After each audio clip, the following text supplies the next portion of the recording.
Assalamualaikum warahmatullahi wabarakatuh.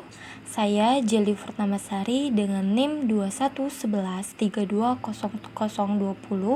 akan membahas tema tentang mood. Sebelumnya, pernahkah kalian merasa seperti sedang berada di roller coaster emosi? Dari puncak kegembiraan lalu terjun bebas ke jurang kesedihan. Nah, itulah yang sering kita alami yang disebut dengan mood. Tapi, mengapa hal ini bisa terjadi dan bagaimana cara kita mengatasinya? Baiklah, di sini saya akan membahas lebih dalam mengenai itu. So, tetap perhatikan ya.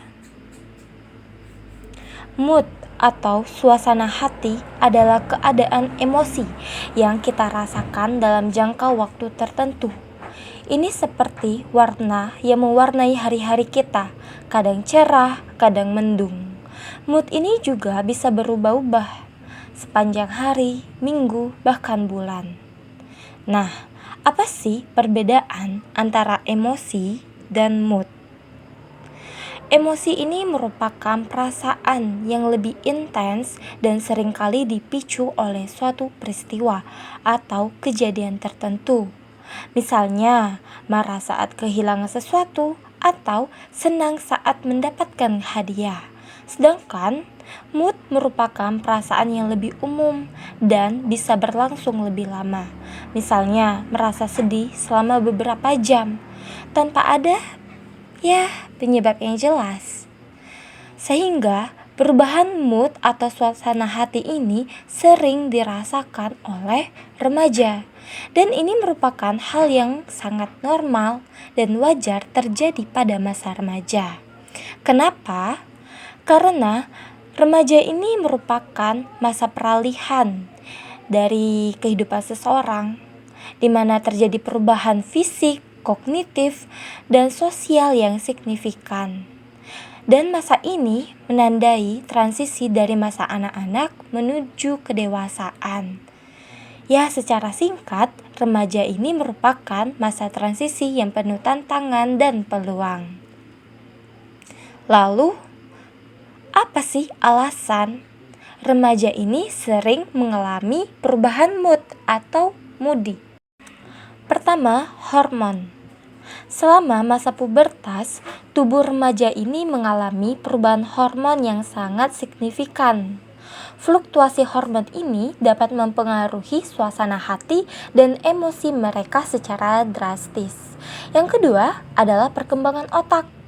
Otak remaja ini masih dalam tahap perkembangan, sehingga mereka ini belum sepenuhnya mampu mengelola emosi dan pikiran mereka. Yang ketiga, tekanan sosial.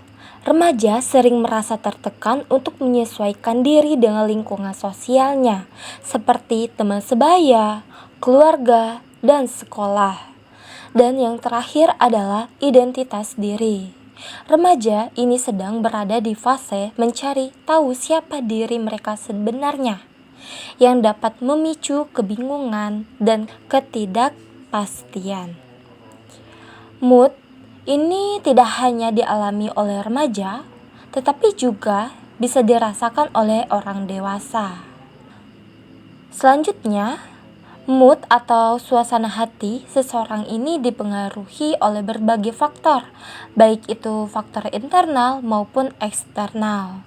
Faktor internal ini meliputi kondisi tubuh kita sendiri, seperti hormon, genetik, dan kondisi kesehatan fisik. Sedangkan faktor eksternal ini mencakup lingkungan sekitar, gaya hidup, dan pengalaman hidup. Pertama, kondisi tubuh. Kita memiliki peran yang sangat besar dalam menentukan mood.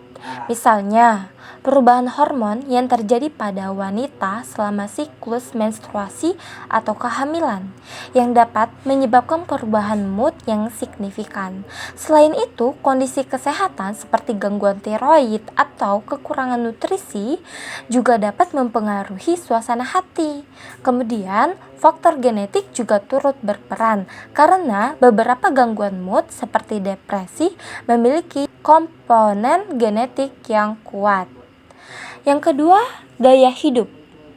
Gaya hidup ini juga sangat berpengaruh terhadap mood, pola tidur yang buruk, pola makan yang tidak sehat, dan kurangnya aktivitas fisik dapat mengganggu keseimbangan kimia otak dan menyebabkan mood menjadi buruk, serta stres yang berkepanjangan akibat pekerjaan, hubungan interpersonal, atau masalah keuangan juga dapat memicu perubahan mood yang negatif.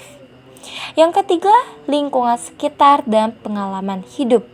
Ini juga memiliki dampak terhadap mood. Lingkungan sosial yang mendukung dan positif dapat membantu meningkatkan mood, sedangkan lingkungan yang penuh tekanan dan konflik, ya sebaliknya, dapat menyebabkan stres dan depresi. Menghadapi perubahan mood adalah hal yang wajar dialami oleh setiap orang. Untuk mengatasi hal ini ada beberapa langkah, yaitu pertama, tanyakan pada diri sendiri atau introspeksi diri. Coba luangkan waktu untuk merenung dan memahami diri sendiri. Tanyakan pada diri sendiri apa yang sedang dirasakan, apa yang menjadi pemicu perubahan mood tersebut, sejak kapan hal ini terjadi, dan apa dampaknya terhadap kehidupan. Dengan memahami akar masalahnya, kita akan lebih mudah untuk mencari solusi. Yang kedua, terima perasaan. Berusaha menekan atau menolak perasaan yang sedang kita alami. Terima dulu bahwa emosi adalah hal yang manusiawi dan wajar untuk dirasakan. Jika merasa sedih, izinkan diri untuk menangis.